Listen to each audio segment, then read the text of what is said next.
तन की धारा बदल दो, रोग चिंता का मिट जाएगा। कर तपस्या करो याद शिव को, दिल को आराम मिल जाएगा। अपने चिंतन की धारा बदल दो।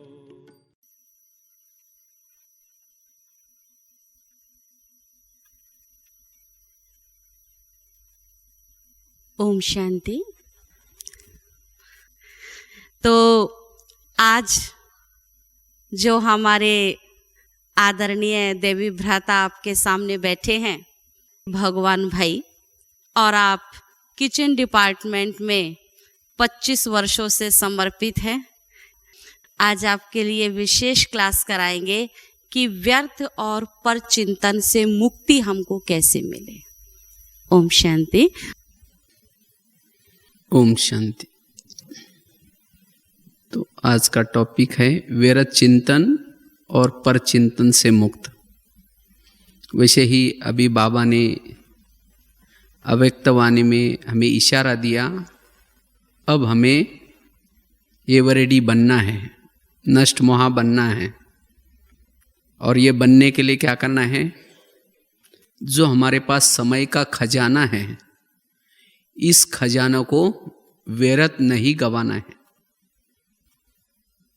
क्योंकि संगम युग का सबसे खजाने तो बहुत है, लेकिन सबसे महत्वपूर्ण खजाना है समय। समय के खजानों के आधार से हम अन्य खजानों को इकट्ठे कर सकते हैं। और जितने जिसके पास खजाने अधिक है, वो आत्मा संपन्न बन सकते हैं, एवरेडी बन सकते हैं। और संगम युग में जिसके जितने पास खजाने अधिक है, उतना ही वो सतयुग, त्रेतायुग या पूरे कल्प में वो संपन्न आत्मा, चाहे हर प्रकार से संपन्न बन सकते हैं। तो इसीलिए समय का खजाना व्यर्थ नहीं गंवाना है। तो समय का खजाना व्यर्थ क्यों जाता है, या हम एवरेडी क्यों नहीं बन रहे? तो उसके हमने रीजन ढूंढने हैं, कारण ढूंढने हैं। तो उसमें से एक कारण यह भी है व्यर्थ चिंतन और परचिंतन। क्योंकि सबसे ज्यादा जो समय हमारा नष्ट हो जाता है, वो व्यर्थ चिंतन और परचिंतन से। अगर व्यर्थ चिंतन परचिंतन करेंगे तो एवरेडी नहीं बन सकेंगे और खजानों से संपन्न नहीं बन सकेंगे। तो इसीलिए हमारे तपस्या में, हमारे पुरुषार्थ में ये परचिंतन बहुत बड़ा एक बाधक है। इसीलिए आज भी बाबा ने इशारा दिया है, इस नाजुक रास्ते से चलते समय किस बात का ध्यान देना है? आज के मुरली का, साकार मुरली का प्रश्न था, इस नाजुक रास्ते में चलते समय मंजिल तक जाने के लिए हमें ध्यान देना है। किस बात का ध्यान देना है?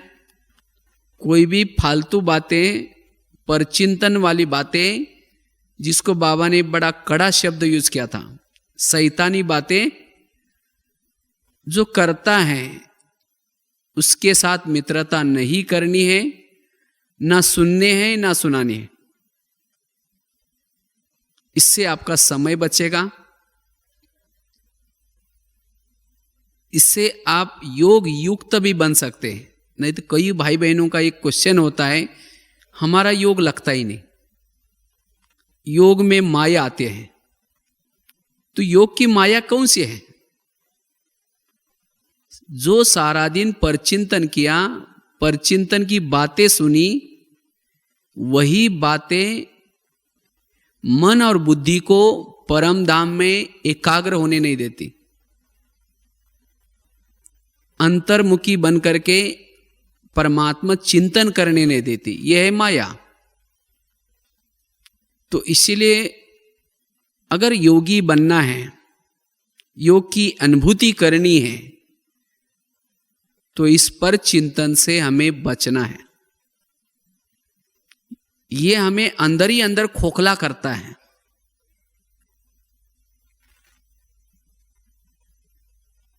या जो भी परिवार बाबा ने हमें दिया है, परिवार दिया है हमें स्वोन्नति करने के लिए, ऐसा परिवार हमें कभी नहीं मिलता। लेकिन कभी कभी हम क्या करते हैं, ऐसे परिवार की भी निंदा करते हैं, परचिंतन करते हैं। तो इसीलिए इससे बचना है, क्योंकि परचिंतन सुनने से उस महान आत्मा को भी आप रिस्पेक्ट, रिगार्ड नहीं दे पाएंगे, सम्मान नहीं दे सकेंगे,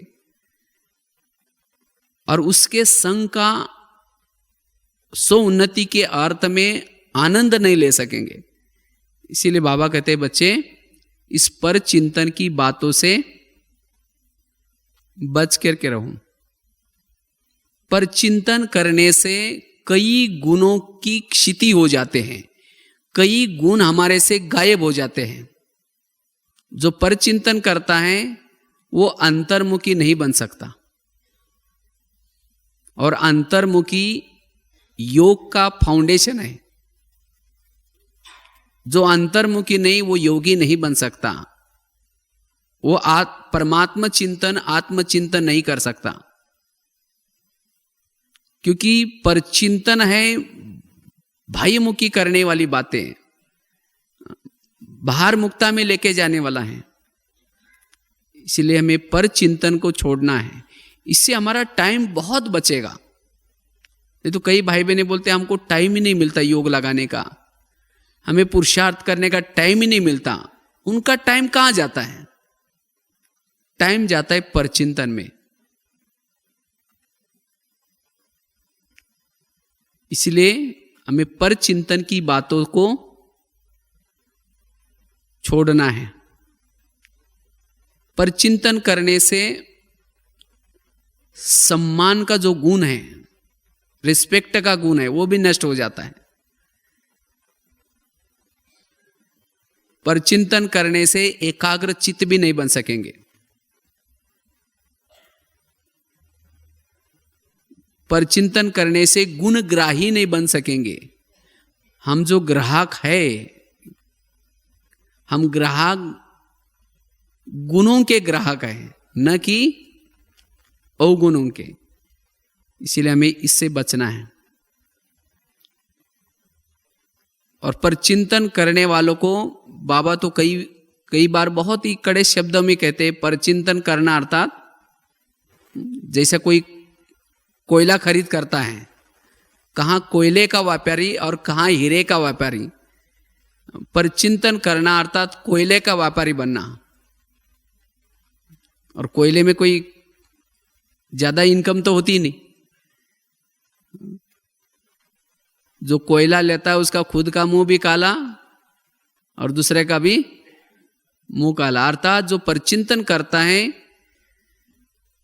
वो स्वयं का भी टाइम बर्बाद कर रहा है और दूसरे का भी टाइम बर्बाद कर रहा है। इसीलिए बाबा ने कहा ना, हाँ जी करके सुनना।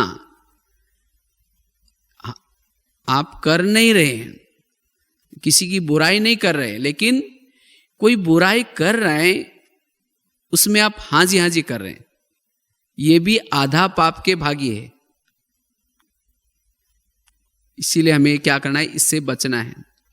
बाबा ने संगत से बच करके रहो, संग दोष से बच करके रहो। तो कईयों को लगता है हम तो अज्ञानी से संग से बच गए। तो वास्तव में अज्ञानी से संग से बच गए, लेकिन यहां आकर के ज्ञानी होने के बाद भी कोई ज्ञान में चलने के बाद किसी की बुराई करता है, परचिंतन करता है, उसका संग करना ये भी संग दोष है। ये संग दोष भी हमें इस ज्ञान मार्ग से बाहर लेके जा सकता है। इसीलिए इससे बचना है। पर चिंतन की बातें सुन सुन करके हो सकता है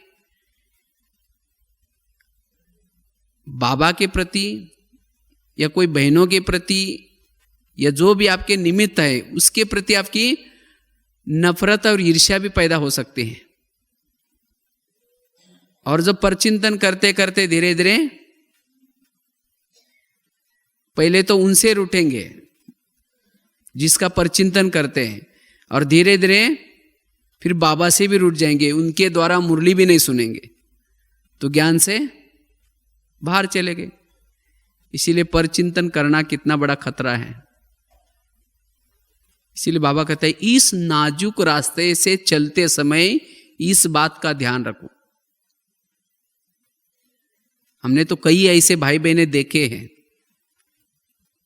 धीरे धीरे उन्होंने बुराई देखते देखते वर्णन करते करते आज वो है ही नहीं, यज्ञ में नहीं है, उनको माया खा गई।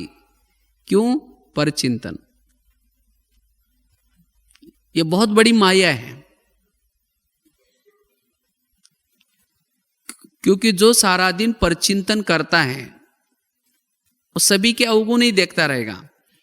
जैसे सवेरे सवेरे कई बच्चे क्या करते हैं, कचरा ढूंढने के लिए जाते हैं एक बोरी पकड़ करके, तो इसी तरह परचिंतन वाला भी क्या करेगा, जब भी उठेगा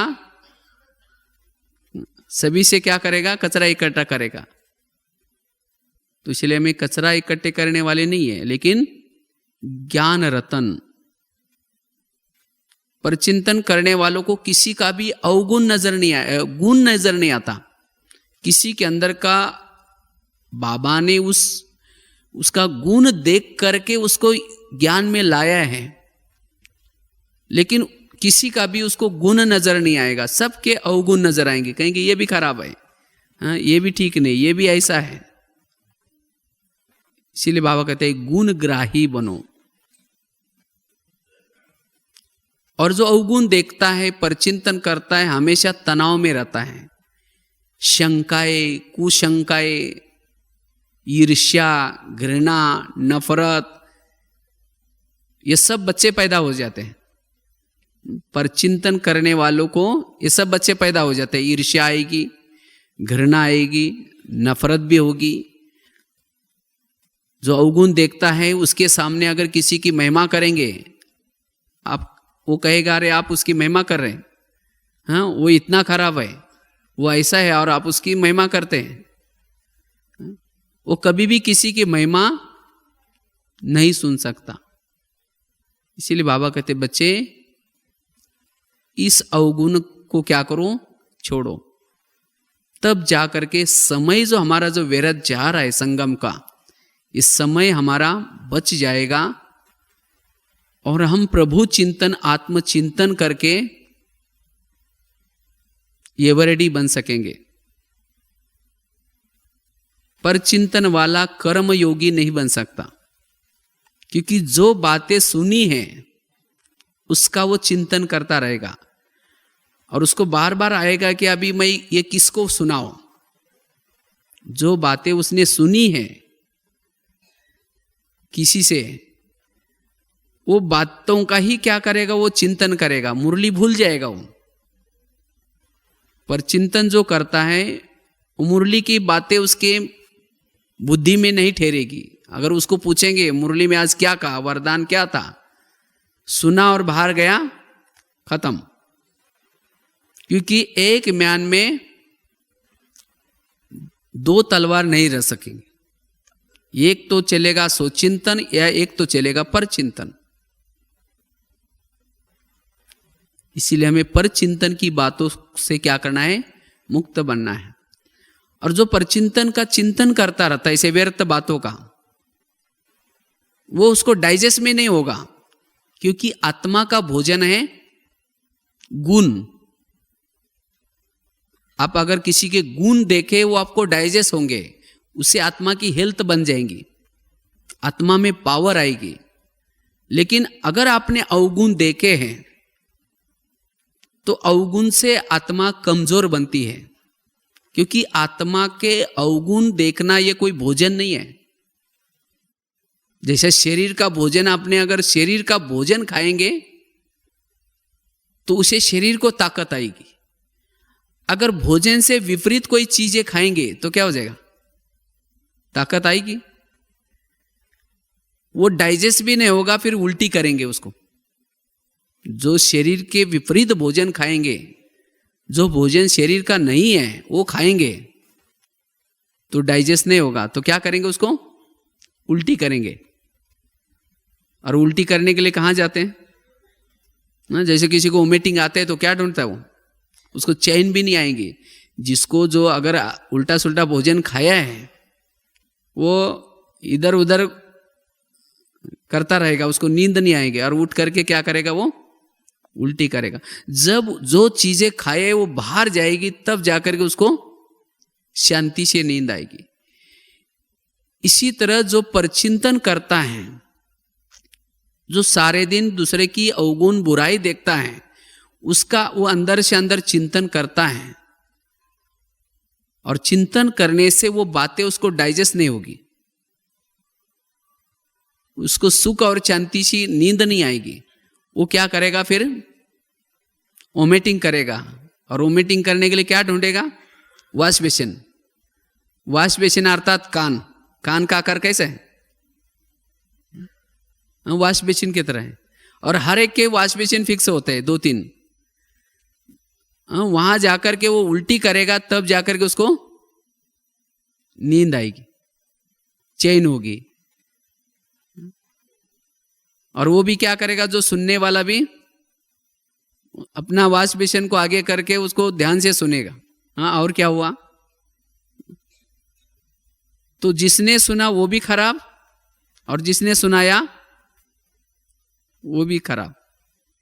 इसीलिए बाबा कहते बच्चे सारा दिन सबके क्या करो? गुण देखो। गुण देखने से आत्मा क्या हो जाएगी? शक्तिशाली होगी।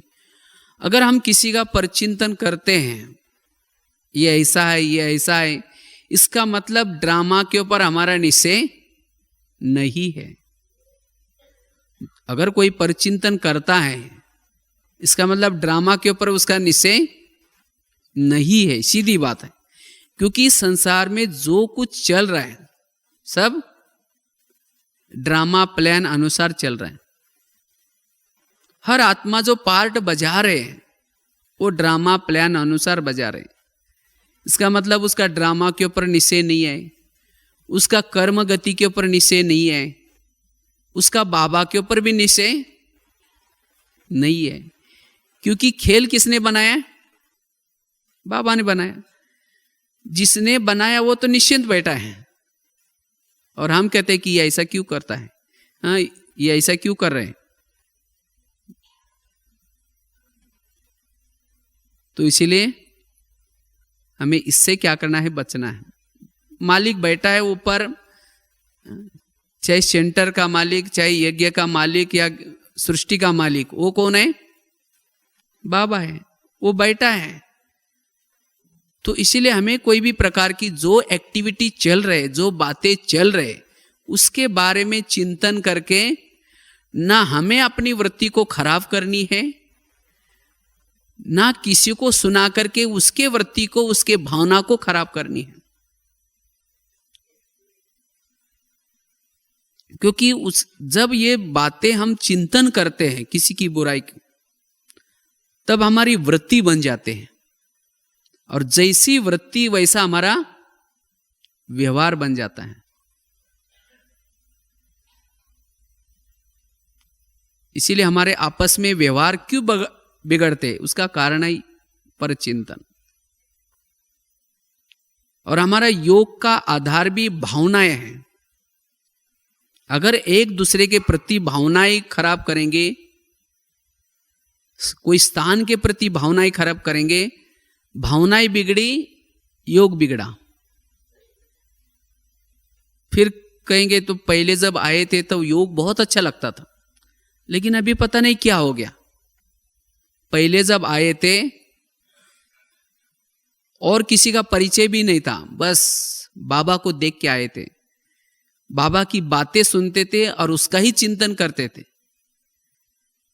फिर जैसे जैसे यहाँ बहनों के संपर्क में आए, सेवा के संपर्क में आए, एक दूसरे के स्वभाव संस्कार पता चलने लगे, फिर बाद में धीरे धीरे पर चिंतन करना ये ऐसा है, फिर इधर का समाचार उधर लेकर के शुरू हो गया। ज्ञान योग का चिंतन बंद हो गया और उसके कारण जो योग की स्थिति बननी चाहिए वो नहीं बन रही। इसीलिए बाबा कहते हैं सारा दिन हमें ध्यान रखना है, कोई भी आकर के हमें किसी के बारे में भी अगर बुराई सुनाता है वो हमारा दुश्मन है, वो हमारी बुद्धि को बाबा से हटा रहा है। इसीलिए पर चिंतन से हमें क्या करना है, मुक्त बनना है। इससे हमारा योग में भी क्या होता है, टाइम वेस्ट हो जाता है। भले योग में बैठेंगे लेकिन वही बातें चलेंगे, इसने मुझे क्यों बोला, इसने ऐसा क्यों कहा, फिर ये बात मैं उसको बताऊंगा। बैठे योग में लेकिन चिंतन वो चल रहा है, ये भी टाइम वेस्ट है। कर्म कर रहे हैं लेकिन कर्म में भी वही बातें, कर्म में योग नहीं है। इसीलिए हमें क्या करना है, पर चिंतन की बातों से बचना है। अगर पर चिंतन करते करते धीरे धीरे, जैसे कहा ना एक, तो हम इस ज्ञान मार्ग से भी आउट होने की संभावना है। तो इसलिए भावनाओं को हम अपने चेंज परिवर्तन नहीं करना है। भावनाएं हमारी ऊंची, कोई कैसा भी हो लेकिन सभी के प्रति भावनाएं ऊंची। एक कुछ दिन पहले मैंने मराठी मैगजीन में एक आर्टिकल लिखा था, उसमें एक बहुत अच्छे एक लेख लिखा था, किस तरह से अगर हम किसी के प्रति भावनाएं बदलते हैं तो धीरे धीरे हम इस अच्छे ज्ञान मार्ग से भी वंचित हो सकते हैं। एक जगह पर एक सत्संग चलता था और उसमें काफी सारे सत्संग सुनने के लिए वो भाई बहनें आते थे। तो उसमें जो गुरु था, एक दिन एक शिष्य को बुला करके कहता है कि आप इतना अच्छा रोज आते हैं और सामने बैठते इतनी अच्छी सेवा करते हैं, कहते हैं कि आपको क्या चाहिए, आप किसी लिए भक्ति करते हैं? तो कहता है कि मुझे कुछ नहीं चाहिए। नहीं, बोलो भला क्या चाहिए? तो शिष्य को लगता है चलो गुरुजी कह रहे हैं तो एक चीज मांगता हो। तो कहता है कि मेरी कोई और इच्छा नहीं है, लेकिन मेरी इतनी एक इच्छा है कि मेरे बारे में सबके दिल में क्या चलता है वो मैं जानना चाहता हूं। तो गुरुजी ने कहा ठीक है। उसके लिए क्या क्या उसको वरदान दिया, साथ में एक छड़ी दी, कहा कि जब भी किसी के दिल में कुछ चलता है तुम्हारे बारे में, वो जानना चाहते हो, उसी समय ये छड़ी क्या करना, दिल में लगाना तुम्हारे, और उस व्यक्ति का नाम लेना। जिसके दिल में तुम्हारे बारे में क्या चल रहा है उस व्यक्ति का नाम लेना तो तुम्हें पता चलेगा। तो इतना कह के वो शिष्य क्या करता है, वो छड़ी लेता है, वरदान लेके सत्संग से जाता है अपने घर में। जब जाता है तो जाते जाते रास्ते में उसको याद आता है गुरुजी ने ये छड़ी दी है, उसकी मैं चेकिंग करता हूं। तो सोचता है सबसे पहले मैं ये देखता हूं कि गुरु के अंदर मेरे बारे में, गुरु के दिल में क्या चलता है, मैं चेक करता हूं। तो क्या क्या वो छड़ी ली, अपने दिल में लगाई और गुरुजी का नाम लिया। जब छड़ी दिल में लगाई, गुरुजी का नाम लिया, तो छड़ी क्या होगी, थोड़ी सी काली होगी।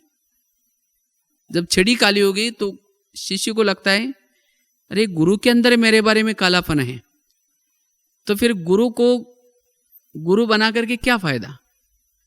वो क्या करता है, सत्संग में आना ही बंद करता है। एक दिन हो गया, 2 दिन हो गया, गुरुजी को लगता है ये सबसे पहले बैठता था, इसको क्या हो गया। तो क्या करता है, उसको फोन करता है तो भी वो कुछ जवाब नहीं देता। फिर गुरुजी उसके घर में जाते हैं, फिर उसको कहते हैं कि क्या बात है, आप आजकल नहीं आ रहे।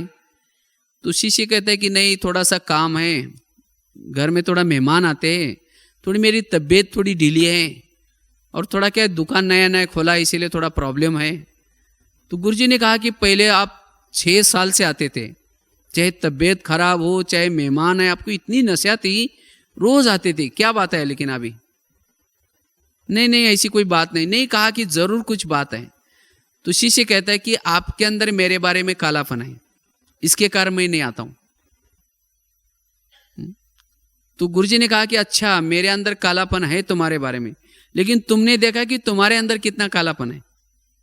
उसने कहा नहीं देखा। कहा कि ये छड़ी दिल में लगा करके अपना नाम लेकर के देखो। तो शिष्य ने क्या किया, छड़ी अपने दिल में लगाई, अपना नाम लिया, तो पूरी छड़ी काली होगी, थोड़ी सी सफेद। गुरुजी की तो थोड़ी काली थी लेकिन उसकी पूरी काली। तो अपनी छड़ी पूरी काली देख करके उसको शर्म आई, सिर नीचे कर दिया। तो गुरुजी ने कहा कि कोई बात नहीं, मेरी भी छड़ी पूरी काली थी, लेकिन मैंने तपस्या करते करते करते इतनी बची है, वो तो मैं कर ही रहा हूं। मैंने तो तपस्या करना तो छोड़ी नहीं, वो तो जो कालापन है वो निकल जाएगा। लेकिन अगर तुम मेरे को देख करके नहीं आएगा सत्संग में, जो तुम्हारी थोड़ी सी सफेद बनी है वो भी क्या हो जाएगी, काली हो जाएगी। तो इसीलिए तुम किसी को देख करके सत्संग में आना बंद नहीं करो। तो फिर शिष्य को बहुत बुरा लगता है, कहता है गुरुजी आज आपने तो मेरी आंखें खोल दी, मैं कितना बुरा काम करने जा रहा था। तो गुरुजी ने कहा कि कोई बात नहीं, रोज आया करो। फिर वो शिष्य क्या करता, रोज आना शुरू करता। इसी तरह हम भी क्या करते हैं, रोज बाबा के ज्ञान में आते आते आते हमारी जो आत्मा पावन जो काली थी, हमारी जो आत्मा छिड़ी जो काली थी, वो क्या होना शुरू हो जाते हैं, सफेद बनना शुरू हो जाते हैं। लेकिन फिर हम यहां आने के बाद क्या करते हैं, धीरे धीरे किसी की बातें सुन करके, जो हमें ज्ञान सुनाते हैं, जिन्होंने हमारा कोर्स किया या जो बड़े हैं, धीरे धीरे उनके प्रति क्या करेंगे, उनकी कुछ बातें सुन करके देख करके चिंतन करेंगे, फिर कहेंगे यही ऐसे हैं, जो ज्ञान सुनाने वाले यही ऐसे करते हैं, ये बहनें ऐसे करके क्या करेंगे, धीरे धीरे अपनी भावनाओं को खराब करेंगे और धीरे धीरे आना भी क्या करेंगे, कम करेंगे। अच्छा आएंगे तो भी जो पहले भावना थी, जो कुछ करते थे वो नहीं, जबरदस्ती करके आएंगे, लेकिन नहीं। अच्छा समझो नहीं आएंगे तो घाटा किसका है? हाँ, जो आपकी आत्मा पावन बन रही थी, जो सफेद बन रही थी, वो भी क्या हो जाएगी, धीरे धीरे काली हो जाएगी। तो घाटा कोई बहनों का या बाबा का या किसी और का नहीं है, घाटा किसका है? घाटा अपना ही है। इसीलिए बाबा कहते हैं इस नाजुक रास्ते में चलते समय हमें क्या करना, ये बड़ा ध्यान देना है, ये भी बहुत बड़ी माया है।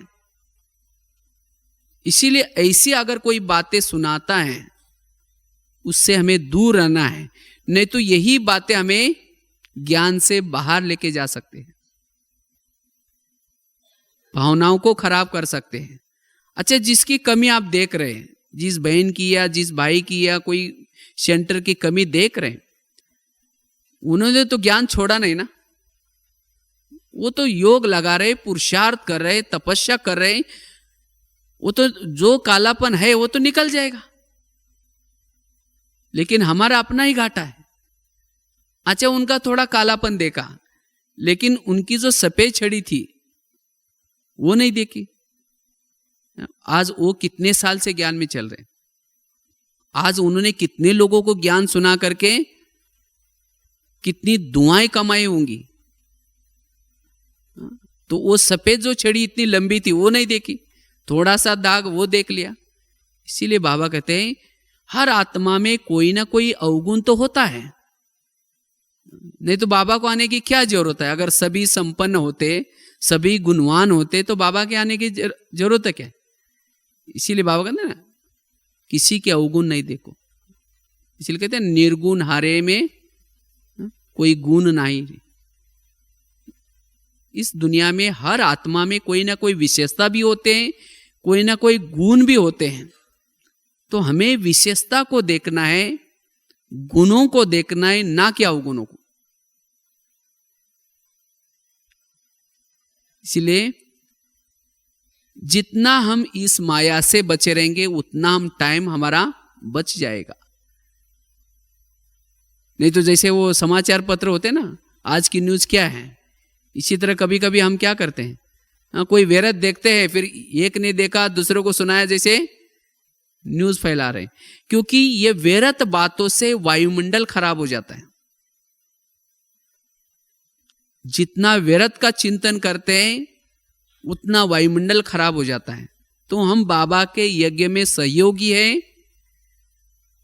या वायुमंडल खराब करने वाले हैं? जो परचिंतन करता है वो वायुमंडल को खराब करता है। कई तो हड्डी सेवा करेंगे, खूब सेवा करेंगे, लेकिन 1 घंटा बैठ करके किसी के बारे में बैठ करके क्या करेंगे, बुराई करेंगे, परचिंतन करेंगे। तो जो अपने पुण्य जमा किया वो क्या किया, खत्म किया। तो कमाया और क्या किया। जैसे कोई रास्ते में गया, बहुत तेजी से रास्ते में गए और फिर बाद में वापिस आए, फिर गए फिर वापिस आए, तो वही घूमेंगे, आगे कब बढ़ेंगे। इसी तरह हम क्या करते हैं, बहुत कभी दिल से मेहनत करके पुरुषार्थ करते, अमृत वाला करते, तन मन धन से सेवा करते, लेकिन फिर 1 घंटा बैठ करके क्या करते, किसी की बुराई करते। मैं माना आगे गए और फिर वापिस आए, यही करेंगे तो ऊपर कब चलेंगे। इसीलिए हमें पर चिंतन की बातों से बचना है और अपना जो समय है उस समय क्या करना है, बचाना है। सो चिंतन करना है, इससे हमारी भावनाएं खराब हो जाते हैं। पर चिंतन एक धुआं है। जैसे कोई फैक्ट्री से धुआं निकलता है तो गवर्नमेंट क्या करते हैं, आजकल पॉल्यूशन होता है ना, पॉल्यूशन होता है तो पेड़ खराब हो जाते हैं, कई लोग भी बीमार होते हैं। तो इसीलिए गवर्नमेंट क्या करते हैं, जो फैक्ट्री पॉल्यूशन कर रहे हैं उसको क्या करते हैं, लॉक कर देते हैं, बंद कर देते हैं। तो इसी तरह अगर हम भी परचिंतन करते हैं, हम भी फैक्ट्री है, अगर परचिंतन करेंगे तो ये धुआं क्या हो जाएगा, पूरा ब्रह्मांड में जाएगा और पॉल्यूशन हो जाएगा। कई आत्माएं बीमार हो जाएगी, उससे भी दुखी हो जाएगी, तनावग्रस्त हो जाएगी। इसीलिए बाबा क्या करेगा, फिर परमधाम से देखेगा ये कौन सी फैक्ट्री से धुआं आ रहा है, एमपी से आ रहा है, यूपी से आ रहा है, महाराष्ट्र से आ रहा है, तो उसकी फैक्ट्री को क्या कर देगा, फिर लॉक कर देगा। इसीलिए कई भाई बहने ज्ञान में आने के बाद उनकी बुद्धि का ताला बंद हो जाता है। पर चिंतन करने वालों के बुद्धि का ताला क्या हो जाता है, बंद हो जाता है। उसको परमधाम दिखना बंद हो जाता है, बाबा दिखना बंद हो जाता है। फिर इसीलिए कहते हैं योग लगता ही नहीं, तो योग से ज्ञान से आउट हो जाएंगे। इसीलिए हमारे बुद्धि का ताला बंद न हो जाए, हमारी फैक्ट्री न बंद हो जाए, इसीलिए क्या करना है, इससे बचना है। तो बचने के लिए क्या करें, हम परचिंतन की बातों से बचे। पहले तो हमें किसी की बातों को देखना नहीं, बाकी सुनना भी नहीं। कई सोचते हम तो सुनते तो नहीं है, लेकिन दूसरा आकर के सुनाता है तो क्या करें। क्यों सुनाता है, हम सुनते हैं। पहले तो शुरू हो जाएगा ज्ञान योग से, मिलेंगे आपस में, कहेंगे ओम शांति, अच्छा क्या पुरुषार्थ कर रहे हैं, हाँ अरे बहुत अच्छा बहुत अच्छा। फिर आप क्या कर रहे हैं, अब वो कहेगा अरे मैं क्या करूँ, हमारी बहनें बड़ी ये है, आजकल तो कुछ नहीं करते। वो फिर कहेगा हमारी कोई कम आएगा, बस खाएंगे पिएंगे, शुरू हो गया वहाँ से।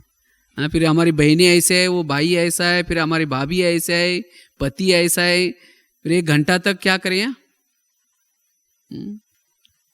अगर एक दिन उनकी बातों को सुनेंगे तो दूसरे दिन भी उसने कुछ देखा है ऐसी कचरा पट्टी, तो किसको बुलाएंगे? जिसने सुना है उसको कहेंगे आ जाओ। उसको बुलाएंगे या खुद वहां हो करके जाएंगे, कहेंगे शुरू करेंगे?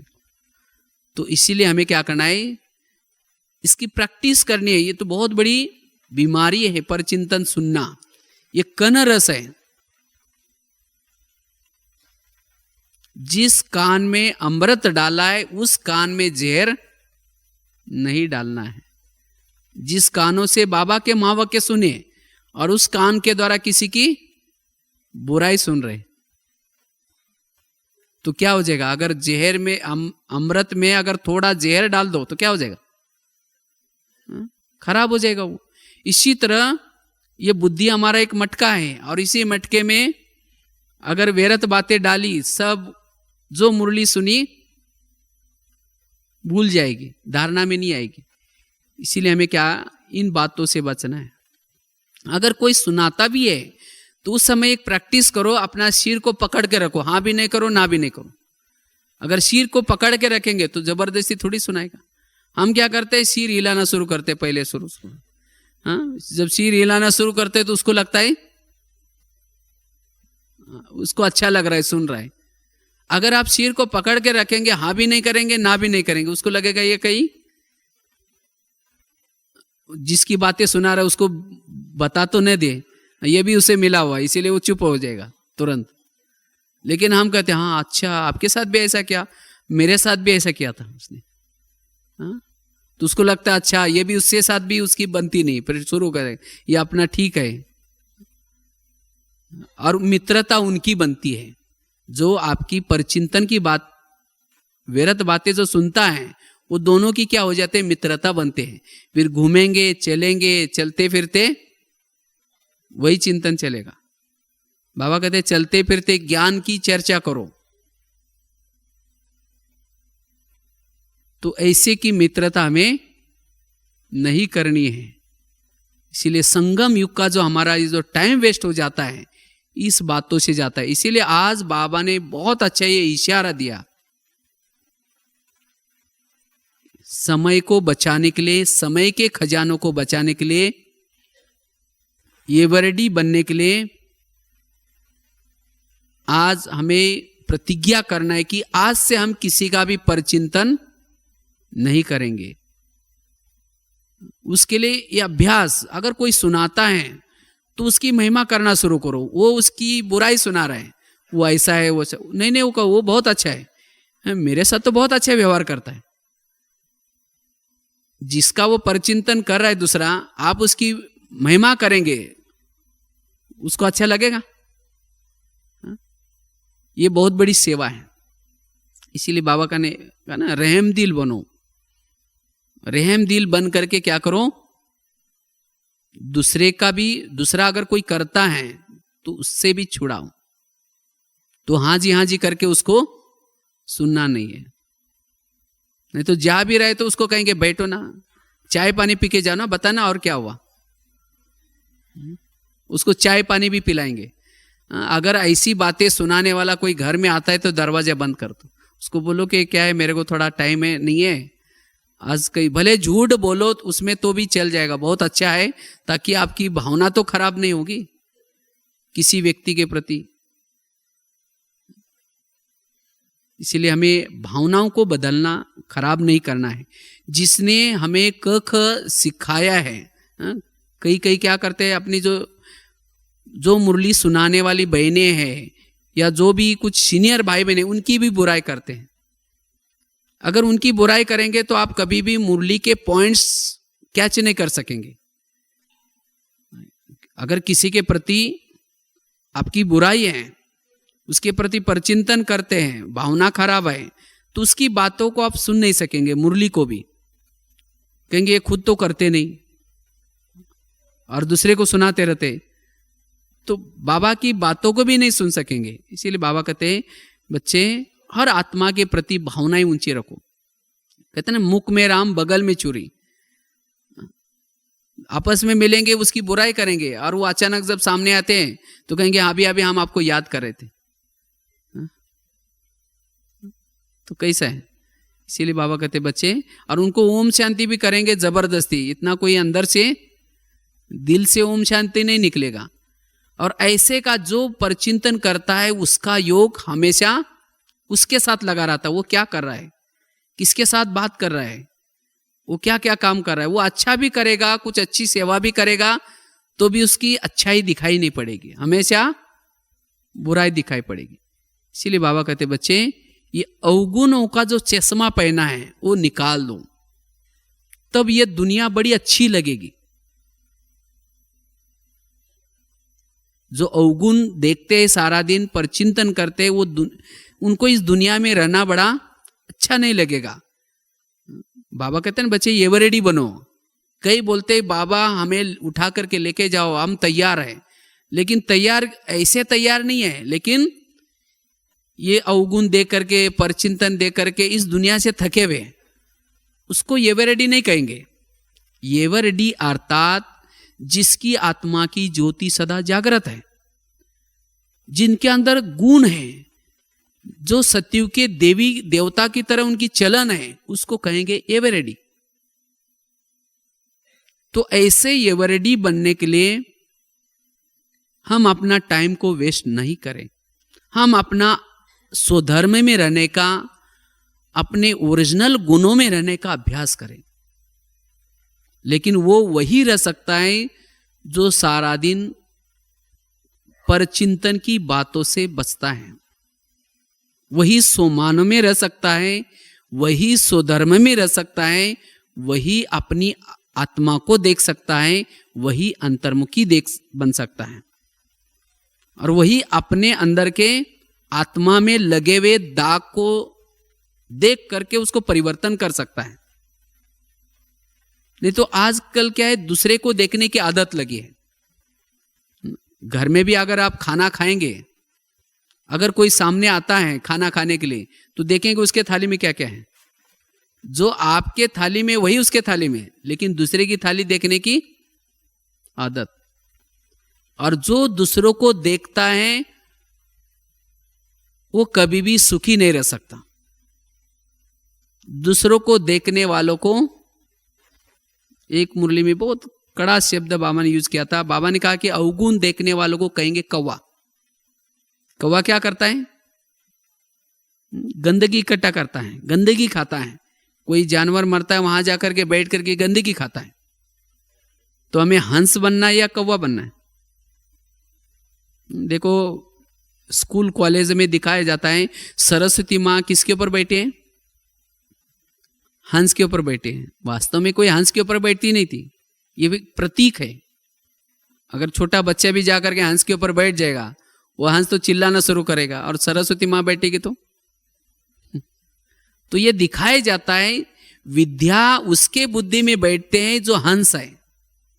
अर्थात जो हंस के समान सारा दिन जो गुण देखते हैं, गुणग्राही है, उसके बुद्धि में सरस्वती माँ बैठते हैं। अर्थात मनन चिंतन चलेगा, ज्ञान की गहराई की अनुभूति होगी। तो सरस्वती को बुद्धि में बिठाने के लिए क्या बनना है? हंस बनना है। और जिसके बुद्धि में सरस्वती माँ बैठेगी, उसके पास कौन आएगी? उसकी बहन लक्ष्मी। अर्थात वही संपन्न आत्माएं बन सकते हैं। इसीलिए चेक करो, मैं हंस हूं या कौवा हूं।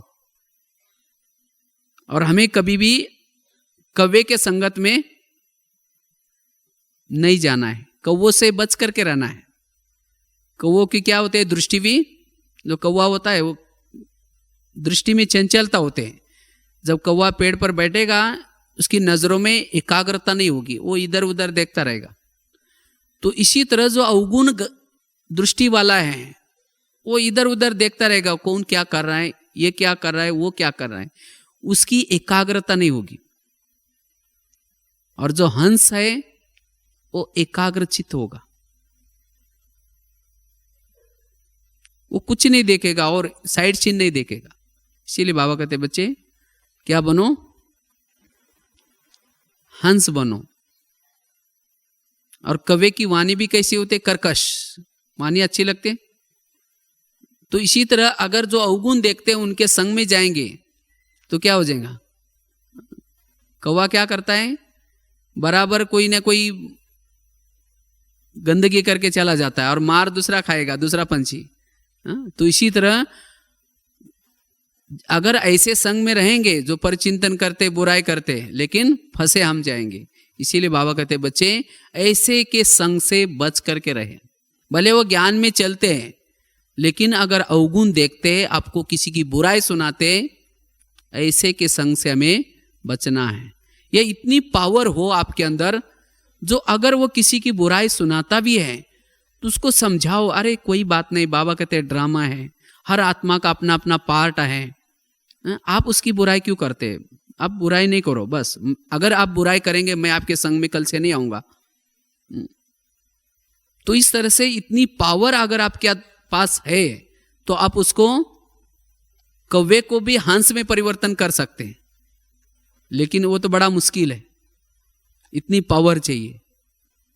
नहीं तो आपको ही क्या करेगा, हंस से कौवा बना देगा। तो आपकी भी भावना क्या करेंगे, खराब कर देंगे।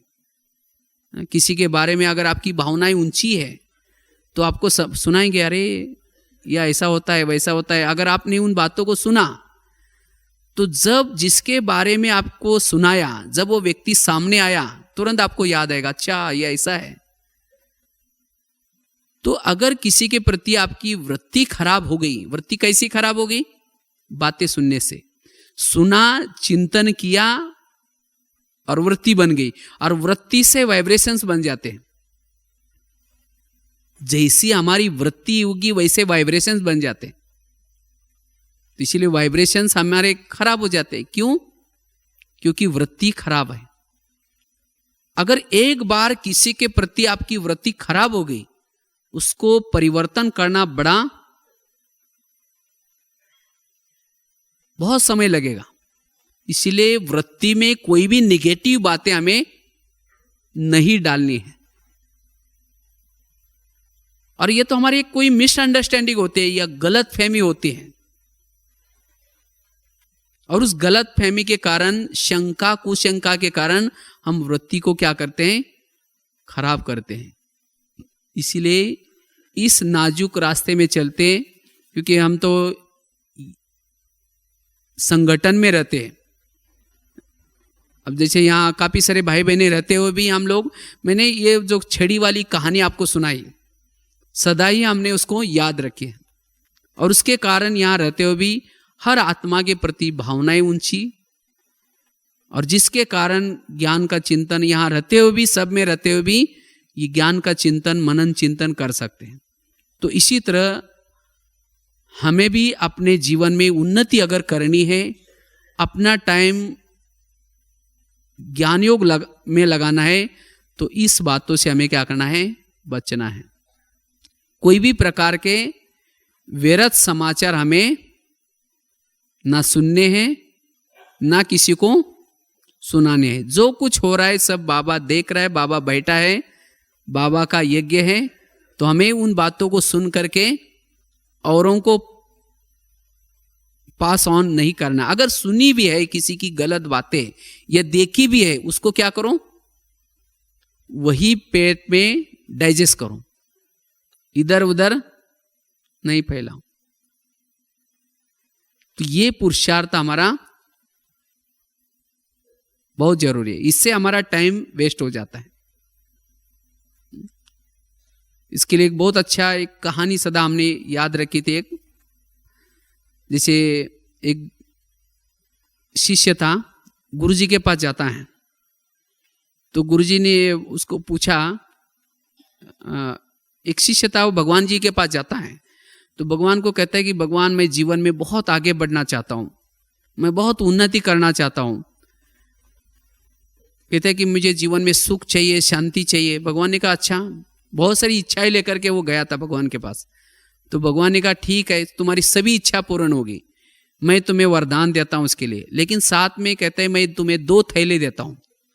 एक थैले को तुम क्या करना, आगे रखना, और दूसरे थैले को पीठ के पीछे लटका करके रखना। एक थैले को आगे लटकाना और दूसरा पीछे लटकाना। और कहता है कि जो आगे वाला जो थैला है उस थैले के अंदर तुम्हारे जीवन में जितनी भी बुराई है, कुछ अवगुण रहे हैं, उस बुराई की चिटकी बना करके डाली। और पीछे वाले थैले में तुम्हारे पड़ोस में रहने वाले, घर में रहने वाले मित्र संबंधी, उन सभी लोगों की बुराई है, चिटकी बना करके उसकी भी डाली है। लेकिन उस थैले को तुम क्या करना, बांध करके पीछे रखना, उसके बारे में सोचना नहीं, उसको देखना भी नहीं। और कहते हैं कि आगे जो थैला है, उस थैले के अंदर की चिटकी को बार बार देखना और उसके अंदर परिवर्तन करना। तो तुम्हारी जो भी इच्छाएं हैं, तुम सुख चाहते हो, शांति चाहते हो, ये सब तुम्हारी इच्छा पूर्ण हो जाएगी। जाओ, मेरा तुम्हारे लिए वरदान है। लेकिन फिर भगवान ने उसको इशारा दिया, थैले का ध्यान रखना, पीछे का पीछे रखना, आगे का आगे रखना। उसने कहा मैं जरूर करूंगा क्योंकि मुझे सुख शांति चाहिए। तो जाता है।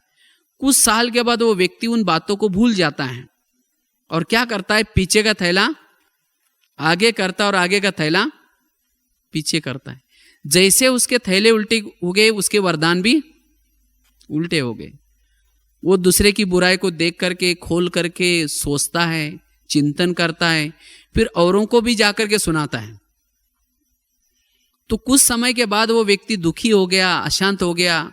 फिर बाद में दोबारा वो भगवान के पास आया। तो फिर भगवान को वही क्वेश्चन करता है, भगवान आपने तो मुझे वरदान तो दिया था सुख शांति के लिए, लेकिन तो भी मुझे सुख शांति नहीं मिली। भगवान ने कहा अच्छा, तुमको मैंने वरदान तो दिया था, साथ में 2 थैले भी दी थी, उस थैले को तुमने कहाँ रखा? तो कहते हैं हाँ, कभी कभी आगे पीछे हुआ था। और कहा कि इसके कारण तुम्हारे वरदान भी आगे पीछे हो गए, उल्टे हो गए। तो इसी तरह आज हम भी यहां आए मधुवन में, किसी लिए आए? ये सेंटर पर जाते हैं, किसी लिए जाते हैं? जीवन में कुछ सुख मिले, कुछ शांति मिले, जीवन में कुछ तरक्की हो जाए, इसीलिए जाते हैं ना। तो जब यहां आते हैं तो बाबा हमें वरदान देता है, साथ में 2 थैले देता है। दूसरे की बुराई को कहां रखो? पीछे, और अपनी बुराई को आगे। लेकिन हम कभी कभी क्या करते हैं, बाबा के इस बात को भूल जाते हैं और थैले को क्या करते हैं, आगे पीछे कर लेते हैं। जब थैले आगे पीछे हुए तो आपके जो वरदान है सुख शांति या योग, वो भी आगे पीछे होगा। इसीलिए हमें क्या करना है, ये पक्का ध्यान रखना है कि अगर हमें योगी बनना है, सुख शांति की अनुभूति करनी है, तो थैले को आगे पीछे नहीं करना है। इसीलिए यहां का एक स्लोगन है। क्या स्लोगन है? सो चिंतन उन्नति की सीढ़ी है, पर चिंतन पतन की जड़ है। पर चिंतन किया माना पतन की तरफ शुरू हो गया। इसीलिए आज से हमें क्या करना है, दृढ़ता से कभी भी किसी का परचिंतन नहीं करना है। बस इस थैले को पीछे रखना, अर्थात कभी उसके बारे में ना देखना, ना सुनना, ना सुनाना। क्योंकि जो आत्माएं पार्ट बजा रहे हैं वो किसी की कोई गलती नहीं है। हर आत्मा शांत स्वरूप, शक्ति स्वरूप, प्रेम स्वरूप, आनंद स्वरूप, ये उनके ओरिजिनल गुण हैं। लेकिन उन आत्मा को पार्ट मिला हुआ है। जैसे कोई किसी को डायरेक्टर अगर कोई शराबी का पार्ट देता है, अगर कोई शराबी का पार्ट बजाता है और दूसरा कहेंगे आप ये क्यों कर रहे हैं, वो कहेगा मैं क्या करूं, मुझे ये पार्ट मिला हुआ है। लेकिन वो ओरिजिनल शराबी नहीं होता है। जो एक्टिंग करते हैं एक्टर, वो ओरिजिनल शराबी नहीं होता। तो इसी तरह इस ड्रामा में जो पार्ट बजा रहे सभी, तो ओरिजिनल कोई कामी, क्रोधी, लोभी नहीं है। ओरिजिनल सबके गुण क्या है आत्माओं के?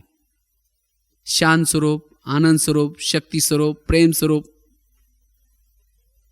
तो इसलिए हमें किसी का भी परचिंतन करना, अर्थात बाबा ने बनाए हुए ड्रामा को पसंद नहीं करना।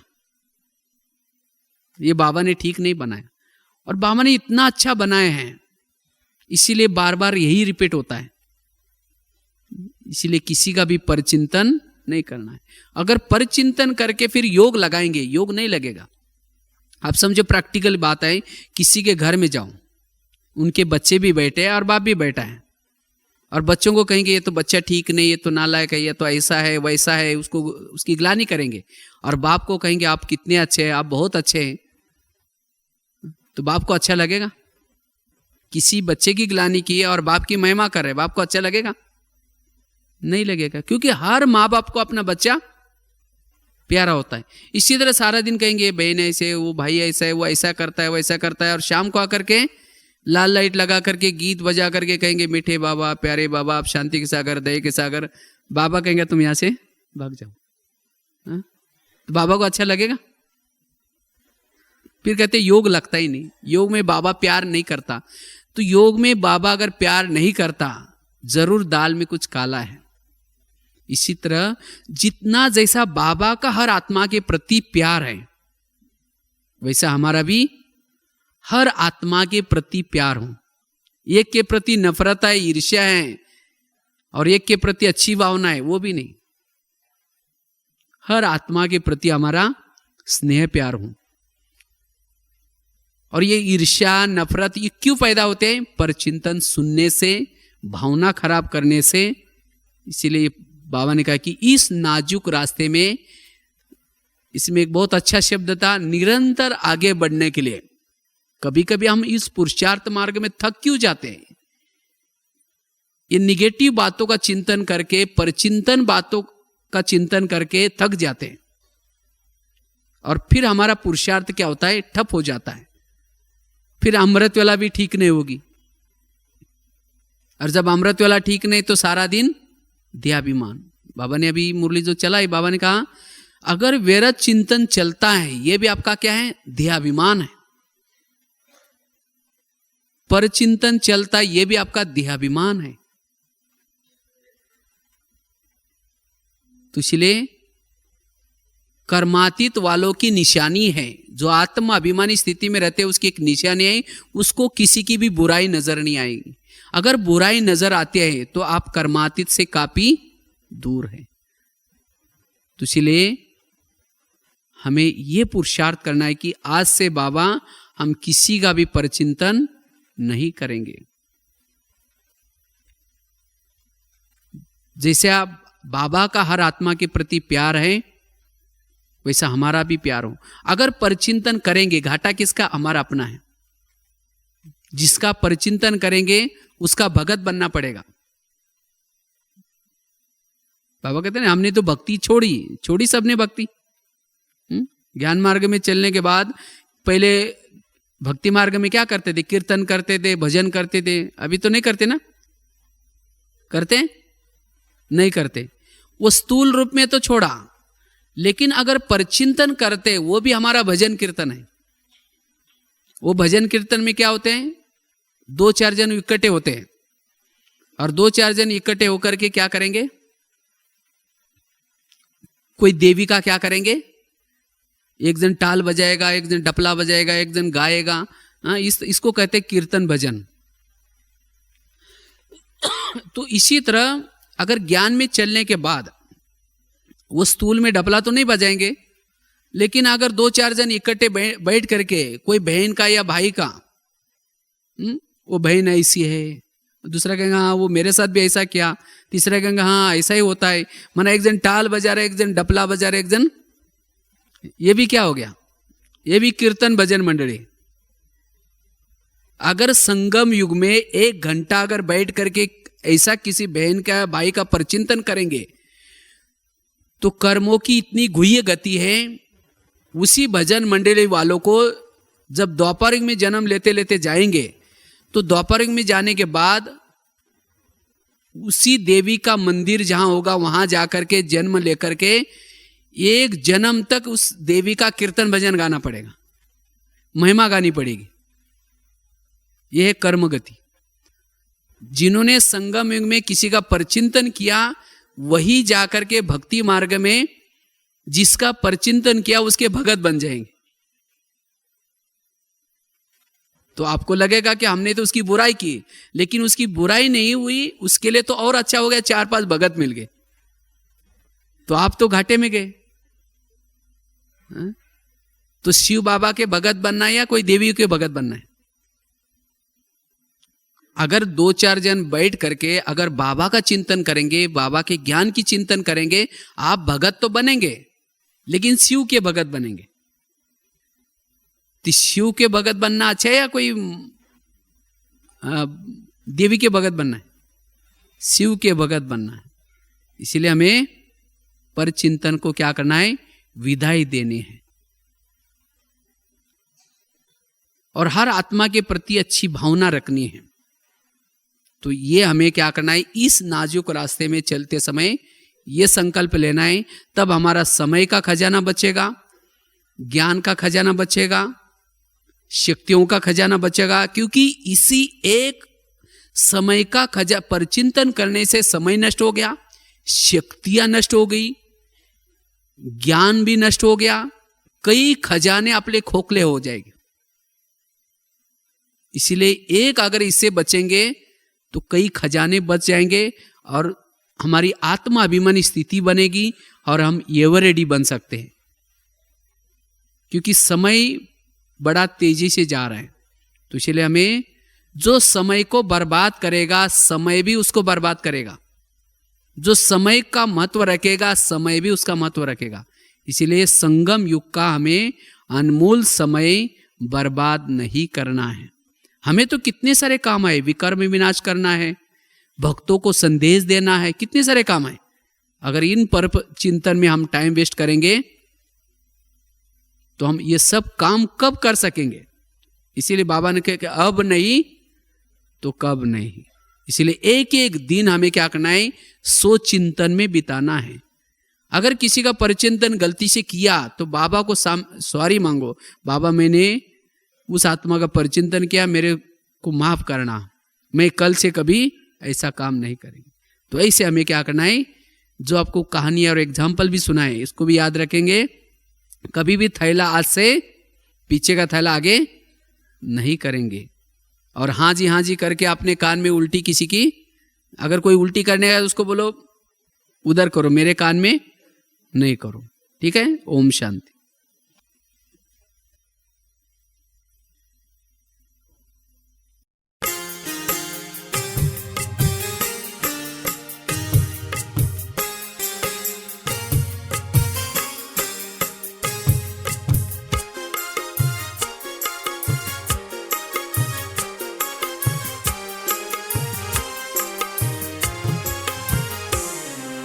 मस्तक सिंहासन पे हम आत्माएं, राजन बने और शासन चलाएं।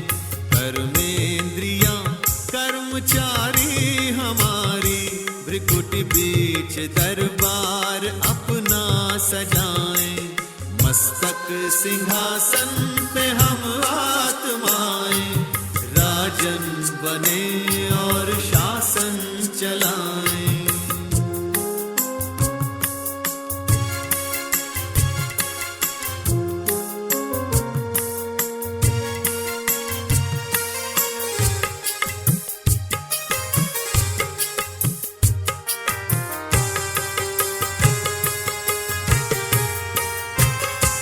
करे मंत्रणा मिलके मन मंत्री से, समाचार पूछे सजग संतरी से।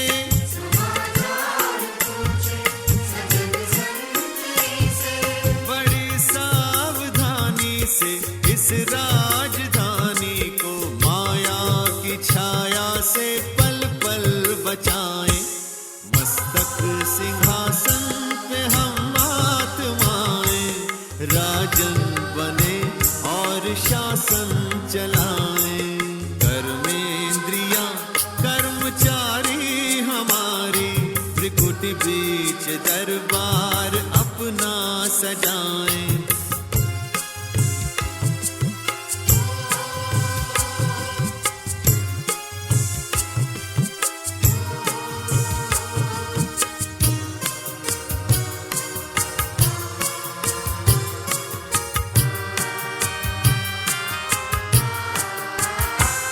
है बुद्धि का मुंसिफ बड़ा न्यायकारी, मैं राजा भी सुखी जनता सारी।